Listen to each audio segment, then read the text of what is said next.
अस्सलाम वालेकुम स्टूडेंट्स, आज हम सॉल्व करेंगे प्रैक्टिकल सेंटर के कॉम्प्रिहेंसिव पेपर के एमसीक्यूज। सेकेंड ईयर जोलॉजी के एमसीक्यू सॉल्व करेंगे। वैसे तो मैंने ये एमसीक्यूज पहले भी सॉल्व करवाए थे, लेकिन वो किसी वजह से डिलीट हो गए थे, तो फिर वीडियो मुझे दोबारा बनानी पड़ रही है। सो फिर से स्टार्ट करते हैं। पहला एमसीक्यू है, this hormone stimulates the formation of secondary oocyte। इनमें से कौन सा हार्मोन जो है सेकेंडरी oocyte की स्टिमुलेशन करवाता है? तो आपने याद होना चाहिए कि फॉलिकल स्टिमुलेटिंग हार्मोन है इसका आंसर, यानी FSH। नेक्स्ट है, मोनोइशियस एनिमल्स आर, यानी कि मोनोइशियस एनिमल क्या होता है?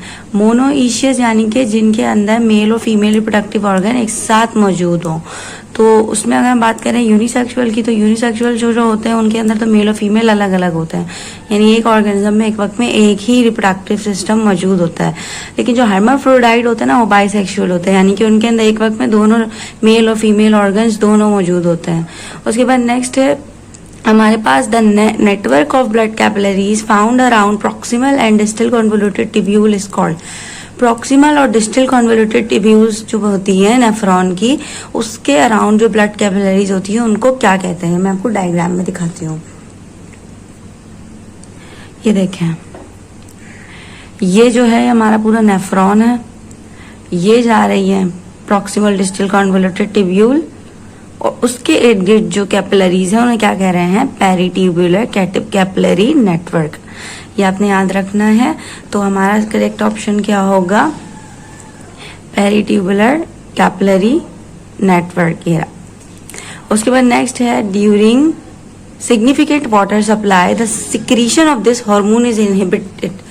जब नॉर्मल वाटर सप्लाई हो रही हो बॉडी को, तो कौन से हार्मोन की सिक्रीशन जो है वो इनहिबिट होगी? जब पानी की जरूरत मौजूद हो रही है, इसका मतलब अब मजीद बॉडी से पानी एब्जॉर्ब करने की जरूरत नहीं है, तो एंटी डायूरेटिक हार्मोन की सिक्रीशन जो इनहिबिट होगी, ताकि अब मजीद पानी जो है वो रीअब्जॉर्ब ना हो, क्योंकि पानी एक्चुअल मतलब ऑलरेडी ही बॉडी को मिल रहा है। ठीक।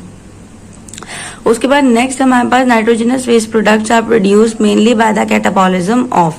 नाइट्रोजनस वेस्ट प्रोडक्ट किस चीज से प्रोड्यूस होता है? तो आपने याद होना चाहिए कि प्रोटीन से मतलब नाइट्रोजन, जब प्रोटीन की ब्रेकडाउन होती है तो उसके बाद उससे नाइट्रोजनस वेस्ट प्रोडक्ट बनता है। नेक्स्ट हमारे पास आ जाता है कि each pectoral girdle in man consist of clavicle and. अब पेक्टोरल गर्डल एक्चुअली होता क्या है? जो अपर लिम्ब को हमारे एक्सियल स्केलेटन से कनेक्ट कर रहा होता है। ये भी मैं अब आपको मोबाइल में एक बार दिखा देती हूँ ताकि आपको समझ में आ जाए। देखें, ये हमारा है पेक्टोरल गर्डल। ठीक है, तो ये होता है एक्सियल स्केलेटन, ये होता है अपेंडिकुलर स्केलेटन। जो दोनों को आपस में जोड़ता है वो होता है पेक्टोरल गर्डल। अपर लिम्ब से यानी कि एक्सियल को जोड़ता है वो पेक्टोरल गर्डल होता है। और पेक्टोरल गर्डल में हमारे पास आ जाता है क्लेविकल एंड स्कैप्यूला।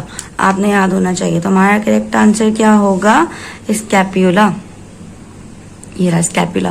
उसके बाद नेक्स्ट है, this movement is perform by pseudopodia. Pseudopodia कौन सी मूवमेंट परफॉर्म करता है? अमीबॉइड मूवमेंट परफॉर्म करता है। आपने याद होना चाहिए। अब ये अमीबॉइड मूवमेंट जो होती है वो मैं आपको थोड़ा सा समझा देती हूँ, मतलब ये दिखा के, तो इसमें आपको अच्छे से समझ आ जाएगा। देखें, ये देखें, ये होती है अमीबॉइड मूवमेंट। ये जो इसका फॉल्स फुट है, यानी कि जो साइटोप्लाज्मिक एक्सटेंशन है वो आगे बढ़ रही है और इस तरह से मूवमेंट हो रही है, इसको कहते हैं अमीबॉइड मूवमेंट। ठीक है, तो इसका आंसर हमारा जाएगा कि movement perform by pseudopodia is amoeboid movement. Axon of a neuron originate from. अब ये एक्सॉन जो होता है न्यूरॉन का, वो कहाँ से ओरिजिनेट होता है? एक्सॉन हमारा इस तरह से होता है, न्यूरॉन का स्ट्रक्चर, कुछ डेंड्राइट्स निकल रहे होते हैं बहुत सारे, और जहां से एक्सॉन निकल रहा होता है वहां पे इस तरह का स्ट्रक्चर होता है, और इस स्ट्रक्चर को कहते हैं एक्सॉन हेलॉक। तो आपने याद होना चाहिए कि एक्सॉन ऑफ अ न्यूरॉन कहाँ से ओरिजिनेट होता है? हेलॉक से।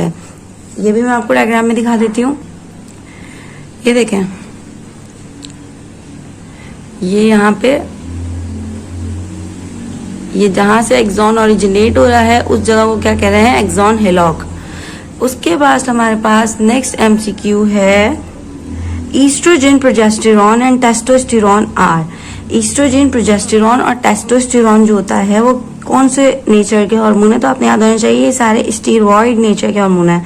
हार्मोन की नेचर, केमिकल नेचर डिफरेंट होती है। कोई पेप्टाइड हार्मोन होते हैं, कोई ग्लाइकोप्रोटीन हार्मोन होते हैं जिनके अंदर मतलब कार्बोहाइड्रेट और प्रोटीन दोनों का फैक्टर मौजूद होता है। कुछ स्टीरॉयड हार्मोन्स होते हैं।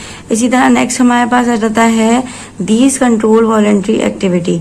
इनमें से कौन सी नर्व जो है वो वॉलेंट्री एक्टिविटी को कंट्रोल करती है, तो आपने याद होना चाहिए कि जो वॉलेंट्री एक्शन होता है यानी जो हमारी मर्जी से होता है वो सोमैटिक नर्व्स कंट्रोल करती हैं, और जो इनवॉलेंट्री होता है वो ऑटोनोमिक नर्व्स कंट्रोल करती हैं। उसके बाद नेक्स्ट हमारे पास है collagen fibres of bone are hardened by the deposition of. Collagen fibres जो होते हैं बोन के, उनके अंदर कौन सा ऐसी केमिकल सब्सटेंस या कौन सी ऐसी चीज ऐड होती है जिसके बाद वो हार्ड हो जाती है, तो आपने याद होना चाहिए कि कैल्शियम फॉस्फेट ऐड होता है उसके अंदर। This is not an amino acid containing hormone. इनमें से किसके अंदर अमाइनो एसिड नहीं होता, क्योंकि इधर ये एस्ट्रोजन यानी कि स्टेरॉइड इन नेचर है, इस वजह से इसके अंदर अमाइनो एसिड का फैक्टर नहीं होता है। Notochordal plate is develop from. Notochordal plate किस चीज से डेवलप होती है, मेसोडर्म से डेवलप होती है। ओजोन लेयर जो होती है उसकी डिप्लेशन क्यों होती है, ओजोन लेयर की डिप्लेशन होती है गैसेस की वजह से, तो इसलिए हम इसे कहेंगे एयर पोल्यूशन, क्योंकि जो भी हार्मफुल गैसेस होती हैं वो जाके हवा को पोल्यूट करती हैं, तो इसलिए हम कहेंगे air pollution. Amniocentesis is perform in this week of pregnancy. Amniocentesis कौन से वीक में परफॉर्म किया जाता है, तो ये आपका बुक का आंसर है, बुक में लिखा हुआ है 16 to 18th वीक्स, ये आंसर नहीं है। This number of polar bodies is formed in the human female during oogenesis. During oogenesis यानी जब फीमेल गैमेट्स बन रहे होता है, फीमेल गैमेट्स की फॉर्मेशन हो रही होती है, तो उस वक्त पे कितनी पोलर बॉडीज बनती है। जो oogenesis का प्रोसेस हो रहा होता है उसमें जो है हमारे पास मियोसिस का सेल डिवीजन हो रहा था, उसमें कितनी पोलर बॉडीज बनती है, मैं आपको डायग्राम से समझाती हूँ। पोलर बॉडीज ये रहा, देखें ये जो है मियोसिस का फंक्शन हो रहा है हमारे पास। एक प्राइमरी oocyte था, वो फिर प्राइमरी oocyte उसकी मैच्योरेशन हुई, उसके बाद पहली डिवीजन जब हुई उसकी तो एक सेकेंडरी oocyte बना और एक पोलर बॉडी बनी। फिर उनकी दोबारा जब सेकेंड मियोटिक डिवीजन हुई तो एक जो सेकेंडरी oocyte था उसने एक मेच्योर ओवम बनाया और एक पोलर बॉडी बनाई, और जो ये वाला पोलर बॉडी थी उसने डिवाइड होकर मजीद 2 पोलर बॉडीज बनाई। तो टोटल कितनी पोलर बॉडीज बनी हमारे पास 3। तो करेक्ट आंसर जो हमारा होगा वो होगा 3 पोलर बॉडीज। उसके बाद नेक्स्ट हमारे पास है the theory of germinal continuity was written by. Germinal continuity की थ्योरी किसने लिखी थी, साइंटिस्ट का नाम याद होना चाहिए आपको, वीजमैन। नेक्स्ट है कि डार्विन थ्योरी जो होती है उसमें कौन सी चीज, जो डार्विन की थ्योरी है ना उसके अंदर जो है हमारे पास नेचुरल सिलेक्शन का बताते थे कि कंपटीशन ऑफ स्पीशीज होता था, सर्वाइवल ऑफ द फिटेस्ट होता था, यानी कि नेचर उनको सिलेक्ट करती थी जो कि सबसे ज्यादा अपने एनवायरनमेंट के हिसाब से फिट बैठती थी या सर्वाइव कर सकती थी जो स्पीशीज, और जो स्पीशीज नहीं कर पाती थी अपने एनवायरनमेंट को सर्वाइव, वो जो है एक्सटिंक्ट हो जाती थी या डिमिनिश हो जाती थी। तो जो बात यहाँ नहीं बताई गई थी डार्विन थ्योरी में वो थी म्यूटेशन, तो आपका से करेक्ट आंसर होगा म्यूटेशन। नेक्स्ट हमारे पास है स्मूथ मसल्स जो हैं वो इन सब जगह पाए जाते हैं सिवाय स्मूथ मसल्स जो होते हैं ब्लड वेसल्स में भी पाए जाते हैं, यूरिनरी ब्लैडर में भी, लिम्फ वेसल्स में भी, लेकिन थाई में जो है स्केलेटल मसल मौजूद होते हैं, इस वजह से ये आंसर सही होगा। यहाँ पे स्मूथ मसल्स मौजूद नहीं होते हैं। उसके बाद नेक्स्ट हमारे पास आ जाएगा कि स्मूथ मसल, ये तो हो गया। Major oil and gas fields of Pakistan are located in Potohar, ये आपने याद होना चाहिए। ये करेक्ट सीक्वेंस है एम्ब्रियो की डेवलपमेंट का। पहले क्लीवेज होती है, मॉडुला बनता है, देन ब्लास्टूला बनता है, फिर इसमें कैविटी बनती है, ब्लास्टूला बनता है, गैस्ट्रूला बनता है, ये आपने याद होनी चाहिए, ये सीक्वेंस है correct. The cause of cystic fibrosis is, cystic fibrosis कौन सी एलील की वजह से होता है, रिसेसिव एलील की वजह से होता है, यानी कि उसके लिए दोनों एलील का म्यूटेटेड होना जरूरी होता है तभी डिजीज मैनिफेस्ट होगी। उसके बाद यहाँ पे हमारे एमसीक्यूज जो हैं सेकेंड ईयर जूलॉजी के पीसी कॉम्प्रिहेंसिव पेपर के कंप्लीट हो जाते हैं। अगर आपको इसमें कोई भी कंफ्यूजन हो तो आप कमेंट करके पूछ सकते हैं। Thank you.